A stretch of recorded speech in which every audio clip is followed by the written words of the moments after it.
जैसे सिम्टम देखो, account current के अंदर है, एक दो डाउट है बच्चों को। एक तो आपको मैंने ये बताना, रेड इंक इंटरेस्ट क्या होता है। देखिएगा, red ink interest,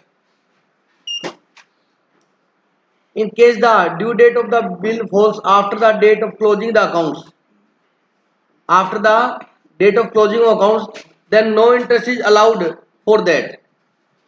However, interest from the date of closing to such due date is written in red ink.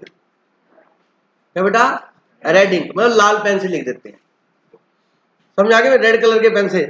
ये एक्चुअल में क्या होता है, आजकल समझ रहे हो, पुरानी प्रैक्टिस है ये हमारी। अब प्रैक्टिकल लाइफ में इनका कोई भी यूज नहीं है, चलेगा। Red ink in the appropriate side of the account current, the interest is called red ink interest. उस इंटरेस्ट को क्या बोलते हैं, रेड इंक इंटरेस्ट बोलते हैं। ये 2.5 लाइन को दोबारा रीड करो आप। बुक्स क्लोज करी, ड्यू हुआ नहीं, उसका आपने इंटरेस्ट निकाल के रेड पेन से लिख दिया, वो क्या कहलाएगा, रेड इंक इंटरेस्ट कहलाएगा। लो पढ़ो इसको।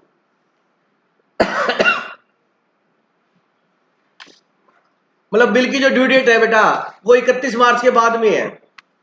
कब है, बाद में। चलो रीड करो।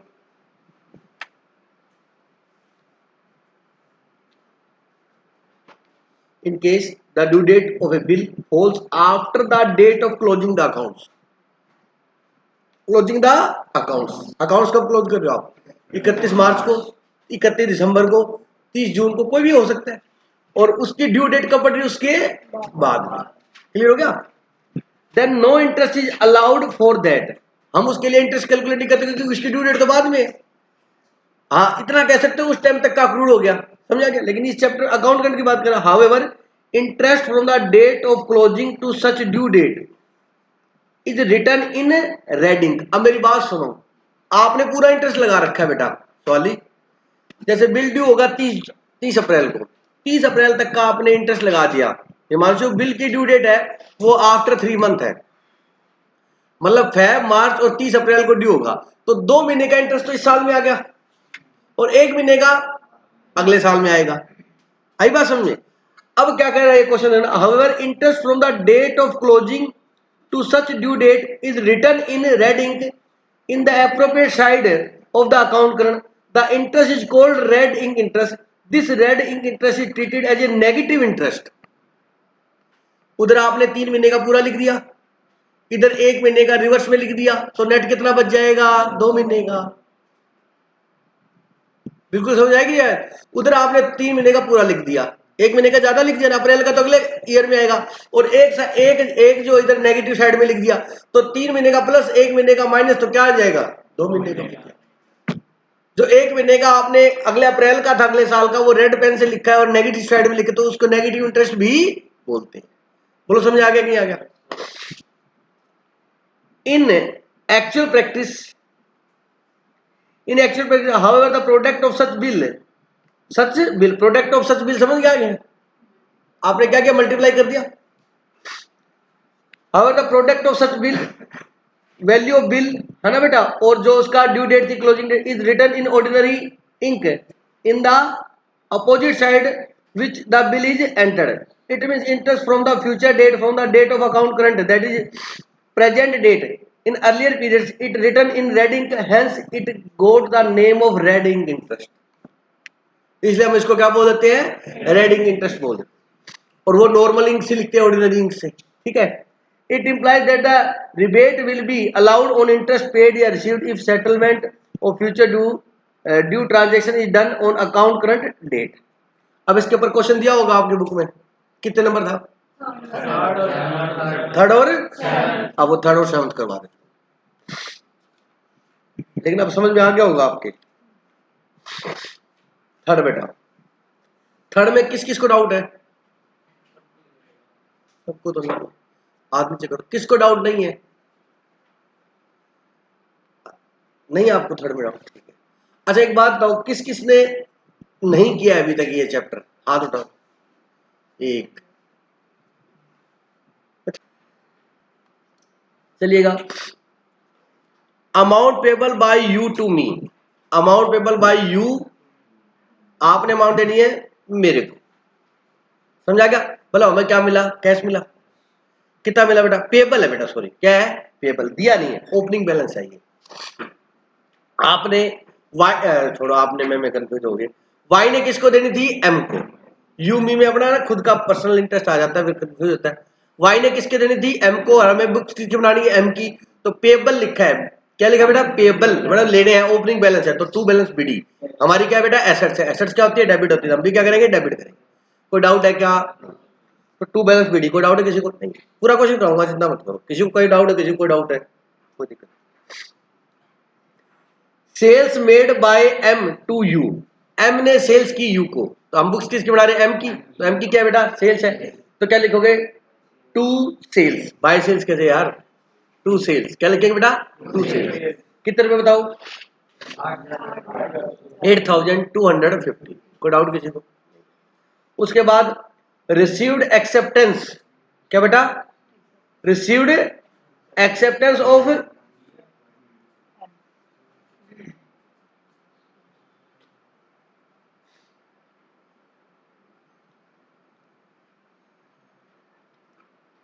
रिसीव्ड सेल्स मेड हो गया, सेल्स हो गया बेटा। चलो, received acceptance of Y by M, M को क्या मिली बेटा? एक्सेप्टेंस मिली। कितने मंथ की बेटा?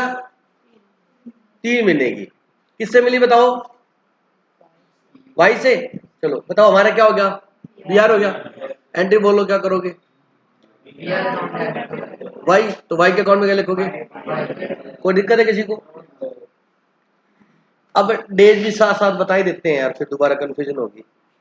Prepare account current to be rendered by M to U as on 31 March, interest rate क्या है? 12%। तो आपको ये अकाउंट करंट कब बनाना बेटा? 31 मार्च को। बोलो बेटा। चलिए, चलिए ट्रांजेक्शन सारी लिख ली। उसके बाद जो ये बिल था, सेल्स आपने कब की बेटा? सेल आपने कब की बताओ? सेकंड नंबर एंट्री 5 फरवरी को। और आगे क्या लिखा हुआ है? इनवॉइस डेटेड, मतलब क्या हुआ इसका मतलब बताओ? मतलब हाँ, ड्यू डेट कब है इसकी? 7 अप्रैल। तो आपको काउंटिंग करने की इसकी ड्यू डेट दे रखी है, कितनी बेटा? 7 अप्रैल। ऐसे ही बिल आपने कब लिखा है बेटा बताओ? Bill received acceptance of U by me for 3 month, कितना बेटा? 10,000 रुपए। कितने बेटा? 10,000 रुपए। कितने महीने के लिए बिल लिखा आपने? 3 महीने के लिए। लिखा कब आपने? 8 फरवरी को, ठीक है। उसके बाद नेक्स्ट देखो बेटा, अब है ना उसके बाद गुड्स के बारे में बता रखा है, Y sold goods to M, Y ने गुड्स बेचे किसको? एम को। तो एम की क्या बताओ? परचेज है। लिखो बेटा, बाय परचेज। कब परचेज किया आपने? 10 फरवरी को। और ड्यू डेट क्या है इसकी? 10 मार्च। ड्यू डेट इसकी है 10 मार्च, ठीक है। उसके बाद next, M received cheque from U, M ने चेक रिसीव किया किससे? यू से। तो bank account debit to U. लिखो बेटा, कितने का चेक है? 7,500। कहाँ लिखा है इसने?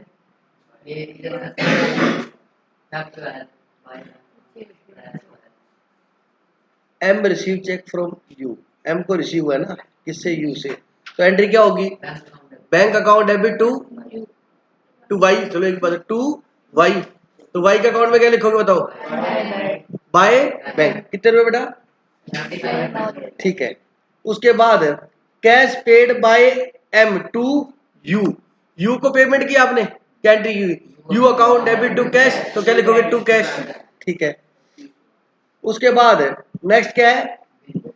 B receivable accept by M from U on account sale. चलो बेटा, ये बी आर हो गया या BP? B R accepted by M, M ने एक्सेप्ट किया, एम की क्या होगी? बीपी। चलो, एम की क्या है? बीपी है। और from U on account of sale, कितनी तारीख की सेल है ये? 24 मार्च की यानी ड्यू डेट है 24 मार्च, तो तारीख है 24 फरवरी की। क्या बेटा 24 फरवरी। कितनी अमाउंट बेटा 5000। बोलो एंट्री क्या होगी? एंट्री बोलो entry.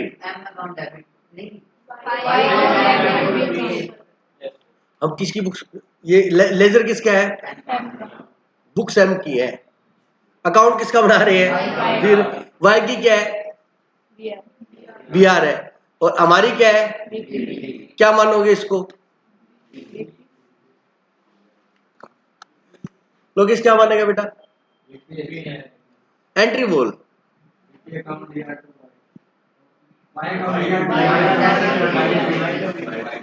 Y account debit to BP. क्या लिखोगे बोलो? To BP. कितना? 5000 लिख दिया। नेक्स्ट बेटा, cash paid by Y to M. बोलो एंट्री बोलो। Cash account debit to Y, तो क्या लिखेंगे? By cash. लिख दिया। चलो यहां तक तो कोई दिक्कत नहीं थी, दिक्कत अब थोड़ी आएगी। नीचे क्वेश्चन में ये सब मैं बेटा ये वाली टेबल दिखा रहा हूं अब, क्योंकि वहां तक तो हमारा हो ही गया, वही डाटा इसमें लिखा हुआ है, कोई दिक्कत है किसी को इसमें? देखिए बेटा, अब क्वेश्चन में कहता है आपको जो अकाउंट करंट है वो 31 मार्च को बनाना है और रेट ऑफ इंटरेस्ट क्या है? 12%। चलिए मेरी बात ध्यानपूर्वक सुनेंगे सारे बच्चे। 1 फरवरी को ओपनिंग बैलेंस था, टू बैलेंस बीडी, ठीक है भाई। 1 फरवरी को ड्यू था तो हमने ड्यू डेट को लिखी नहीं। अब 1 फरवरी से लेके और आपने 1 फरवरी से लेके और ये डेज कितने लेके 59, सबको पता कैसे आया? तो ओपनिंग बैलेंस है 1 फरवरी, तो 1 फरवरी काउंट होगा। मैंने ये बात आपको बताई थी बहुत अच्छे से, क्योंकि ऑब्वियसली ये पहले से ड्यू है। मैंने कहा था जिस दिन स्टार्ट होगा उस दिन अगले दिन एक दिन होता है, लेकिन वो तो उस दिन ट्रांजेक्शन होती है, तो ट्रांजेक्शन ऑलरेडी पहले से हुई हुई है। तो 1 फरवरी को ही ड्यू था, तो फरवरी के कितने दिन बताओ बेटा? फरवरी 20 है वैसे तो, फरवरी 20 है तो लीप ईयर है देखा जाए तो कितने दिन हो गए? 29। और मार्च के कितने हो गए? 31। क्या होता है? 60। लेकिन ये इसकी मिस्टेक है, इसको ध्यान में नहीं रहा कि ये लीप ईयर है, इसलिए इसने 59 लिखा है। आगे बात समझे? आप लिखने को 60 लिख सकते हो, नीचे नोट डाल सकते हो कि 20 क्या है? लीप ईयर है। तो फैब की कितने की होगी? 29 की होगी, 39 की नहीं होती, 29 की होती है। हाँ तो मैंने कब कहा आपको बेटा? क्लियर होगी मेरी बात? इसने लिख दिया, चलो कोई बात नहीं, क्योंकि ये लीप ईयर है। चलो अमाउंट पेबल हो गया ये बेटा, ये 59 डेज समझ में आ गया। अमाउंट को इससे क्या कर दिया? मल्टीप्लाई। क्या आ गया हमारा? प्रोडक्ट। कोई डाउट है किसी को? बोलो। चलिए उसके बाद 5 फरवरी को आपने क्या की थी? सेल की थी। सेल की थी आपने कितने की? 250 की। अब सुनो, इसमें ड्यू डेट क्या लिखी है इसने? 7 अप्रैल। अब आगे इसने क्या किया? ना डेज लिखे ना प्रोडक्ट लिखे, नहीं लिखे ना बेटा? ये बात समझ आ गई सबको? क्यों नहीं लिखे बेटा?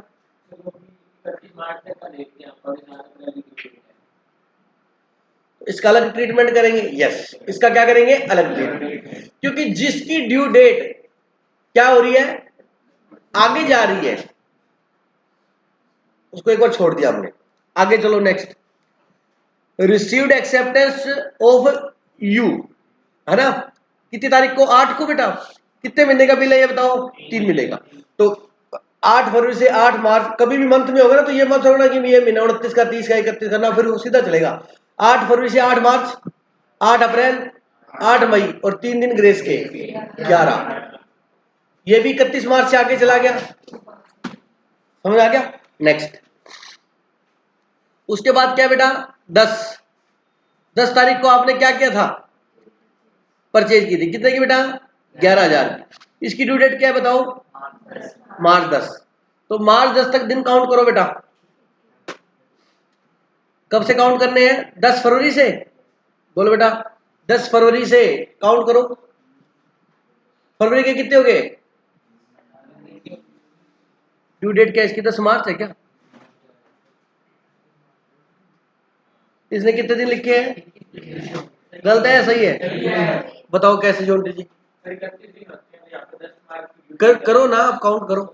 कहां से बताओ, कहां से काउंट करोगे? 10 मार्च को ट्रांजेक्शन हुई है ये ट्रांजेक्शन। सुनो मेरी बात, ट्रांजेक्शन हुई है 10 फरवरी को, इसकी पेमेंट कब होनी थी 10 मार्च को। 10 मार्च से अगर लेट होगा तभी तो इंटरेस्ट देगा, अगर 10 मार्च को दे देगा तो इंटरेस्ट क्यों देगा? कई बच्चे कंफ्यूज हो गए, 10 फरवरी से काउंट कर लेते हैं। बेटा प्लीज, जिस दिन का एग्रीमेंट हो गया उस दिन से लेट होगा तब है वो तो इंटरेस्ट। तो अब मैंने किसी को 2 महीने की क्रेडिट बेसिस पे सेल किया, वो कहता 2 महीने क्रेडिट है भाई, ठीक है 2 महीने कंप्लीट होते मैंने कहा पैसे बचे भाई साहब थोड़ा टाइम लगेगा, कहता अब इंटरेस्ट लगेगा भाई, बिल्कुल लगेगा।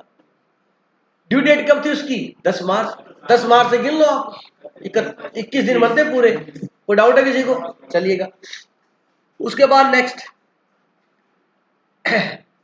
M received cheque from Y, कितने का बेटा 7500 का क्या मिला इसको, चेक मिला। तो इसकी ड्यू डेट कब है बेटा, अप्रैल में, आगे चला गया छोड़ दिया इसको, कोई डाउट है क्या? उसके बाद देखो, cash paid by M to U, कितने पे किया बताओ बेटा, 2500, बोलो क्या एंट्री होगी इसकी, U account debit to cash, तो टू कैश किस तारीख को पे किया बताओ, 16 फरवरी को। अब मेरी बात ध्यान सुनो याद देखो, इसने किस चीज की पेमेंट की है, आपस में लेन देन चल रहा है, कभी वो पैसे दे रहा है, कभी ये पैसे दे रहा है, कभी ये उससे गुड्स ले रहा है, ये उसको गुड्स दे रहा है, चल रहा है ये। अब ये माना जाएगा हम सेटलमेंट कब कर रहे हैं 31 मार्च को, वो कहता है ये कैश भी तो मैंने आपको कितने, सेटलमेंट जब 31 मार्च को हो रही थी 31 मार्च तक, तो इसने 16 तारीख को हमें पैसे दे दिए, बोलो दे दिए नहीं दे दिए? 16 तारीख को जो पैसे दिए हैं वो 31 मार्च को हिसाब हो रहा है, तो उतने दिन का इंटरेस्ट उसका है या नहीं है? तो ध्यान से सुन लेना, कैश दिया या चेक दिया तो वो उसी की वही ड्यू डेट मानी जाएगी, उसकी वही ड्यू डेट है। तो 16 फरवरी था बेटा, इसकी ड्यू डेट भी देखो 16 फरवरी लिखी है। अब 16 फरवरी से आप 31 मार्च का काउंट करोगे लॉजिकली, तो इसने 28 का माना, तो फरवरी कितने की, 12 दिन फरवरी के हो गए, 8 और 4 12, और 31 दिन वो हो गए बेटा 43। इसने फरवरी 28 मान के किया है, भूल गया होगा बेचारा, 2020 है ये, समझ आ गया मेरी बात? चलिए 43, यहां तक कोई डाउट है तो पूछ लो, सक्षम डाउट है यहां तक, तू कंफ्यूज हो रहा है लग रहा है चोपड़ा जी, ठीक है। उसके बाद बी आर, बी आर बेटा कितने का था बताओ बेटा, 5000 रुपए का था, बोलो। लेकिन यहां भी बी आर किसका था, ये B R accepted by M, तो एम की क्या है ये बीपी है। चलिए तो 2 बीपी लिखा आपने, इसकी ड्यू डेट क्या है बेटा बताओ, 24 मार्च, तो 24 मार्च से 31 मार्च 7 दिन, वो डाउट है किसी को? नहीं, चलिएगा। उसके बाद 28 फेब को cash paid by U by Y to M, Y ने पेमेंट की बेटा, बोलो किसको, एम को। एंट्री क्या होगी, कैश अकाउंट डेबिट टू, क्या लिखोगे इसको बताओ, 2500 रुपए को बाय कैश, कितने आए बेटा 2500। इसकी ड्यू डेट वही मानेंगे 28 फरवरी, बोलो। और उसने पूरे 31, अब तो क्लियर ही हो गया, 28 फरवरी को साल खत्म मान रहा है ये, अब महीना खत्म मान रहा, सॉरी। तो 31 दिन और, यहां तक कोई डाउट आगे? इनका मल्टीप्लाई किया, इसको मल्टीप्लाई किया, बोलो आ गया प्रोडक्ट।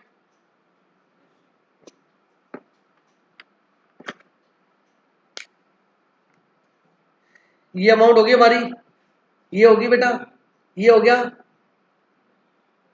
ये तो नहीं हुआ ना। उसके बाद ये बता दिया था प्रोडक्ट में, ये हो गया, ये हो गया, और ये हो गया। ऑडिट करोगे तो यही सिंबल लगाने होते हैं, हाँ ये रह गया, सॉरी ये करना है इसीलिए। अब सुनो, अब हमें क्या करना है, red ink product as per contra करना है अपने को, इसको समझना है, ये एक नई चीज है आपके लिए। तुषार यहां तक तो कोई डाउट नहीं किसी को, क्लास लगाई थी क्लास ने, फिर समझ लो, पहले वो लगाना फिर ये लगाना, ठीक है। यहां तक डे काउंट करके प्रोडक्ट कर लिया। अब अपने को क्या करना है, अपने को वो देखना है जो आगे जा रहा है, कौन कौन से थे बताओ बेटा, कौन सा, एक एक करके, एक एक करके, अगर जिसको आता है तो बताओ, नहीं फिर मैं बताऊंगा, टाइम वेस्ट नहीं करेंगे। सुनो एक एक, हाँ जो 5 फरवरी वाला, ठीक है। 5 सब इधर से देख लो भाई, सबसे पहले ये जो 5 फरवरी वाला था, ये क्वेश्चन के अंदर लिखा हुआ है इसकी क्या है, 7 अप्रैल है बेटा। क्या बेटा इसकी 7 अप्रैल। इसको कॉन्ट्रा करेंगे, कॉन्ट्रा का मतलब समझते हो सारे, है ना। तो 7 अप्रैल है इसका। क्या बेटा इसका 7 अप्रैल। चलो, by red ink product as per contra, by red ink product as per contra. बताओ इसकी जो ड्यू डेट थी वो क्या थी, 7 अप्रैल। बोलो बेटा समझ आएगी। अच्छा, इसका जो इंटरेस्ट था वो 1 अप्रैल 31 मार्च के बाद 31 मार्च को साल खत्म हो गया, तो कितने दिन आगे जा रहा है बताओ, 7 दिन। तो कितना लिखा इसने, 7 लिखा। अब बच्चा कहता है जी ये 7 है, हाँ बिल्कुल 7 है। तो ये जो आपने 57,750 आया, किससे मल्टीप्लाई किया, किससे, 8,250 से। अमाउंट उधर लिखी हुई है, आपने किससे मल्टीप्लाई किया, 7 से। किससे बेटा, 7 से मल्टीप्लाई किया और आपने उसका प्रोडक्ट इधर लिख दिया। अभी मैं एकदम 2 मिनट समझो आप, सारा 100% क्लियर होगा आपके माइंड में, मेरी गारंटी है इस बात की। एक बार समझ लो, 7 डे क्या जा रहा था बेटा, सुनो एक बात बता ही देता हूँ, चलो सस्पेंस नहीं हो सकते बेटा। एक्चुअली बताओ, अगर अगर किसी की ड्यू डेट, इधर देखो सारे, अगर किसी की ड्यू डेट हो गई और उससे वो लेट हो गया तो क्या लगेगा, लगेगा या नहीं लगेगा।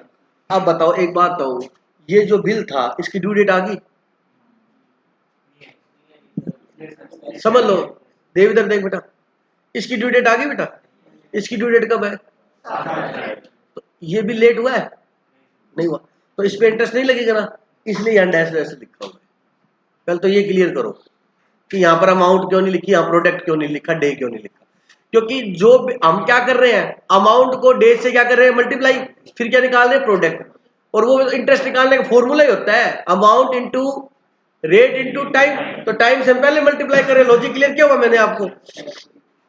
तो ये जो ट्रांजेक्शन है ये डिले है ही नहीं। नवीन, ये ट्रांजेक्शन डिले है बेटा, नहीं है। अरे बोलो बेटा, ये ट्रांजेक्शन डिले नहीं है। मान लो ये ड्यू थी 28 मार्च को और हम सेटलमेंट कब कर रहे हैं, 31 को, 3 दिन डिले हो जाती। ये तो कहती है 31 मार्च को क्लोज कर रहे हो, अभी ड्यू ही नहीं हुई है, ये तो 7 अप्रैल को ड्यू होगी। और आप सेटलमेंट कब कर रहे हो, तो 7 दिन पहले पेमेंट दे रहे हो। बोलो बेटा, तो इंटरेस्ट आपका क्या होगा, कम होगा, कैंसिल कर रहे हो इंटरेस्ट। इतना इंटरेस्ट मेरा 7 दिन पहले दे रहा हूं मैं आपको, इसकी ड्यू डेट कब है, और आप सेटल कब कर रहे हो, सो 7 दिन अर्लियर सेटल हो रहा है, रिबेट लेगा बेटा वो, वही तो लिखा हुआ है रिबेट। मेरी बात समझ आई कि नहीं। तो 7 डे की जो है उसको बेटा 7 डे अर्लियर पेमेंट कर रहा है तो उसको क्या मिलेगी, रिबेट मिलेगी। क्या मिलेगी बेटा, रिबेट। हेलो, यहां तक कोई डाउट है किसी को, तो उसको रिबेट मिले। बिल्कुल सिंपल है बेटा, जय श्री श्याम, इतना इजी है, पूछो मत। ठीक है, आपने नहीं पढ़ा था तो समझ में नहीं आया था। अब वो 7 अप्रैल को पेमेंट दे रही थी नवीन, सेटलमेंट कब हो रही है, वो कह रहा 7 दिन जल्दी पेमेंट दे रहा हूँ ना, हाँ तो मेरा इंटरेस्ट मिलना चाहिए, तो उसका इंटरेस्ट जमा हो जाएगा। ये वाला इंटरेस्ट उससे लेना है, बोलो बेटा। और ये इंटरेस्ट 7 दिन अर्ली हो गया। सेटलमेंट ही कब हो रही है, 31 को हो रही है। बिल्कुल सिंपल क्वेश्चन, ही समझ में आ गया सबको। मैं जान के नहीं बता रहा, मैं चल बता दे। आगे बात समझ आई नहीं आगे, चलिए। तो 7 डे का, फिर यहाँ पर है ना अमाउंट लिखने की जरूरत नहीं, अमाउंट उधर लिखी हुई, आपने सीधा प्रोडक्ट लिखो, क्योंकि हमें जरूरत इंटरेस्ट निकालने के लिए क्या चाहिए, प्रोडक्ट चाहिए।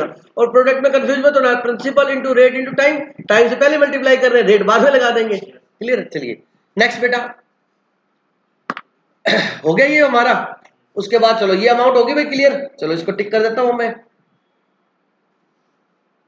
चलिए, और इधर कोई और था बेटा, नहीं था, हो गया नहीं हमारे साइड। अब आज इधर, इधर क्या था, 2 थे ना इधर, एक तो ये 10,000 है और एक कौन सा ये, अच्छा 10,000 वाला बताओ कब ड्यू डेट है इसकी, 11 मई।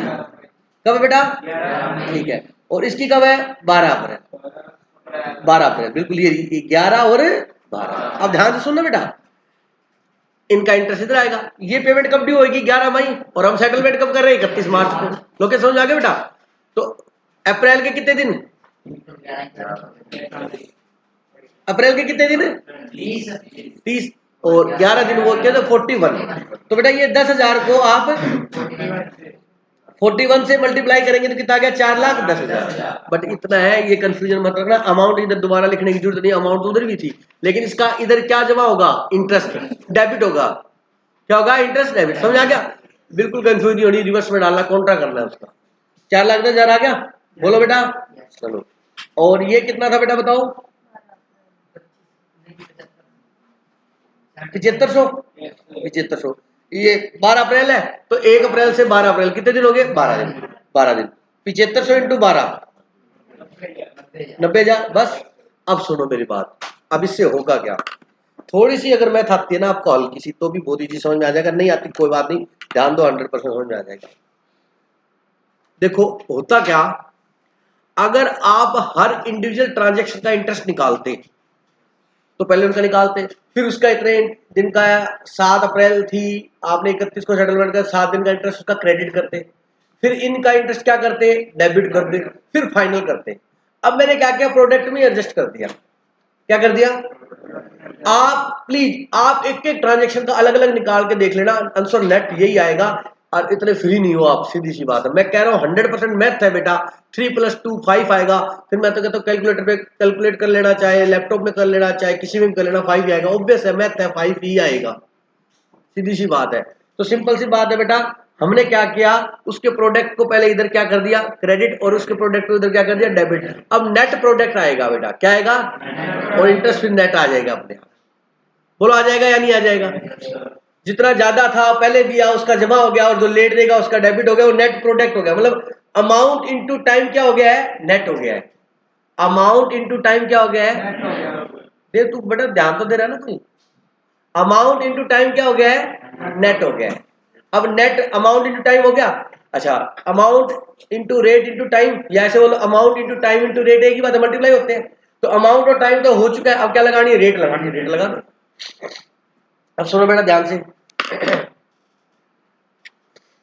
इसके अंदर है प्लीज, अब देखो प्रोडक्ट में देखो, ये देखो बेटा, इधर अपने अमाउंट का टोटल किया, बोलो बेटा अमाउंट का टोटल कितना आया, इधर का टोटल क्या, इधर 31 जा रहा है बेटा, बोलो 1 2 3 4 लेस किया। चलो पहले इंटरेस्ट निकालेंगे, सॉरी इंटरेस्ट भी तो अकाउंट में जाएगा। इंटरेस्ट का प्रोडक्ट का देखो, पहले प्रोडक्ट का कॉलम करो बेटा, पहले प्रोडक्ट का टोटल लगाना कितना है बेटा,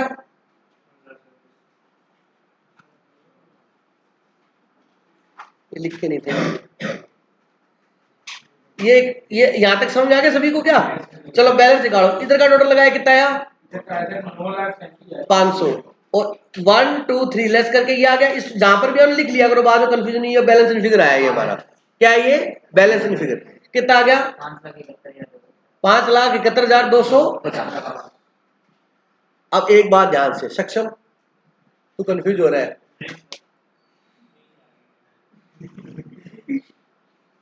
5,71,250 जो है वो डेबिट बैलेंस है या क्रेडिट बैलेंस है, पहला क्वेश्चन। और दूसरा बैलेंस अगर वो डेबिट या क्रेडिट बैलेंस है तो किसका है। इतना आसान क्वेश्चन पूछा है कि सोचने की जरूरत नहीं है, वैसे सोच ले, कोई बात नहीं, कोई नहीं बोलेगा, रिक्वेस्ट है।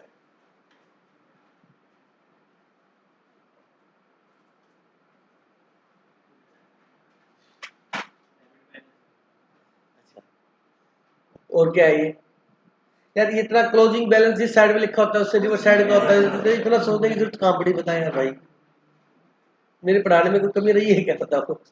डेबिट बैलेंस है, किसका डेबिट बैलेंस है ये,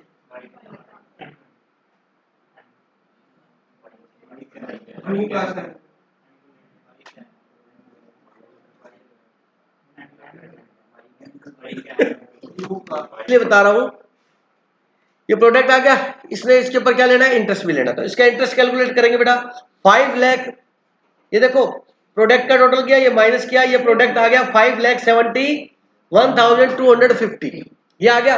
मतलब इतना हमारा डेबिट है, ये डेबिट एक्सेस है हमारा, क्या एक्सेस है, डेबिट। इसके ऊपर इंटरेस्ट कैलकुलेट करो बेटा,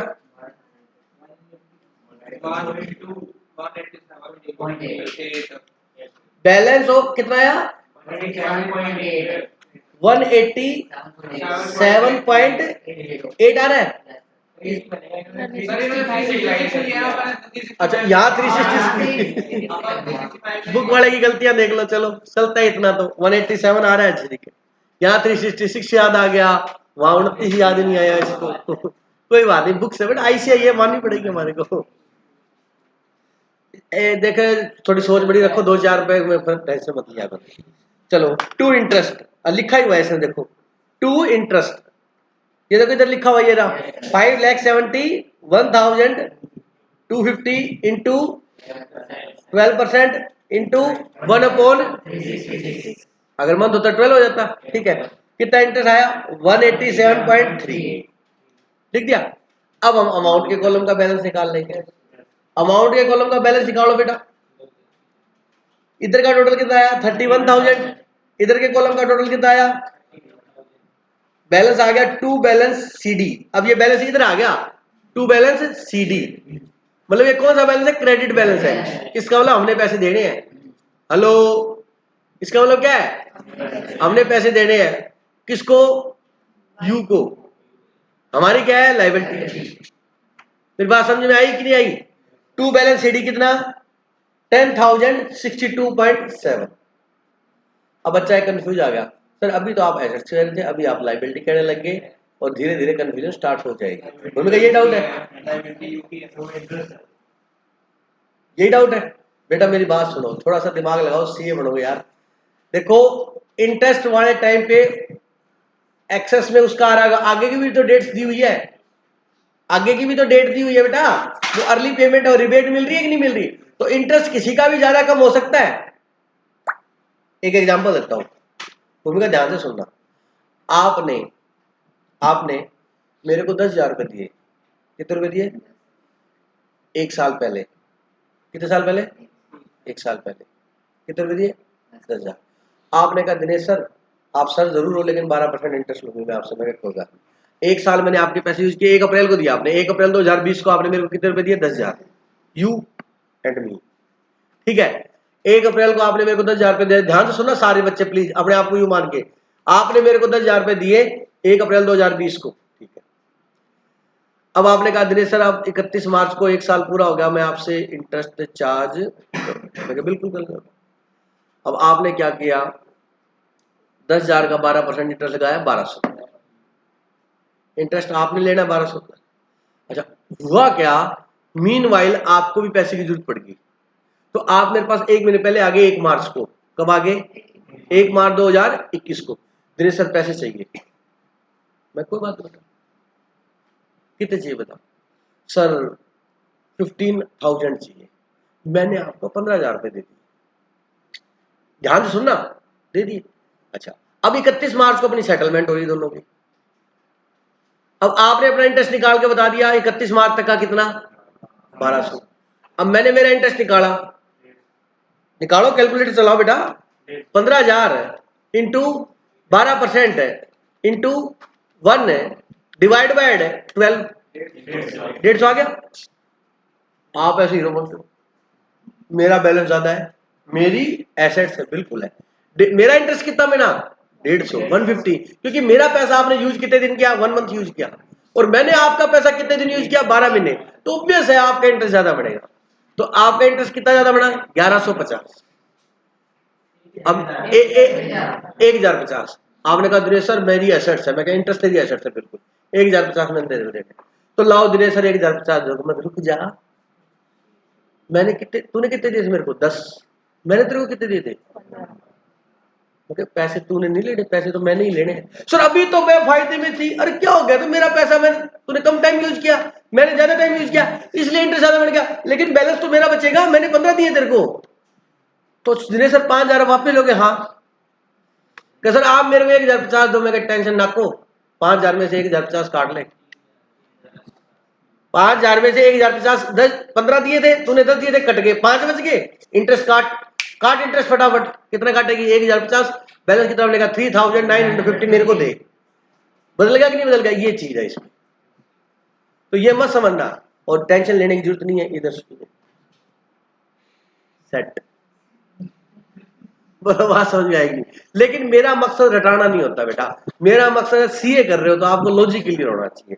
ये इंटरेस्ट इधर आया तो आप मतलब इसका इंटरेस्ट ज्यादा बन रहा था, किसका, M का, और बैलेंस किसका ज्यादा बन रहा है, देखा नहीं, इंटरेस्ट तो आपका ज्यादा मिल रहा था, और बैलेंस अब मेरा ज्यादा बन रहा है, मैंने ये एग्जाम्पल दिए। समझ आई कि नहीं आई? अच्छा है क्वेश्चन। ऐसा दूसरा होगा एक, कर लोगे अब तो उसको, इजी है, बिल्कुल सिंपल है। ड्यू डेट आगे गई, उसको छोड़ो, उसको रिवर्स में लिखो, बस खत्म। लेकिन एक बात बता दूं जय श्री श्याम, ये क्वेश्चन तभी जल्दी होगी जब हाथ से आपने किए हुए होंगे 2-3 बार, ठीक है। अब आप उसकी थ्योरी पढ़ लो, बहुत अच्छे समझ में आएगी, रिबेट उधर सब आएगा अच्छे समझ में, रेडिंग इंटरेस्ट आ जाएगा समझ में। अब पेपर में रेड पेन लेके मत चले जाना, देखो इसने भी ब्लैक से लिखा है वो तो थ्योरी है, पहले चलता था सिस्टम, ठीक है। कोई डाउट है इसमें किसी को? पक्का? और पूछ लो, कोई डाउट है तो इसमें। आदिल बेटा कोई डाउट? लोकेश जी, मोहित जी, चोपड़ा जी, नवीन जी, तुषार बेटा, क्लास लगाना दोनों। हाँ लेट में लेट हो जाएगा। हाँ ठीक है, ठीक बेटा। आज का एक सेकंड क्लास थी हमारी अकाउंट करंट की, अकाउंट करंट हमारा कंप्लीट है। फिर भी अगर कोई डाउट रहे तो मोस्ट वेलकम। जय श्री श्याम।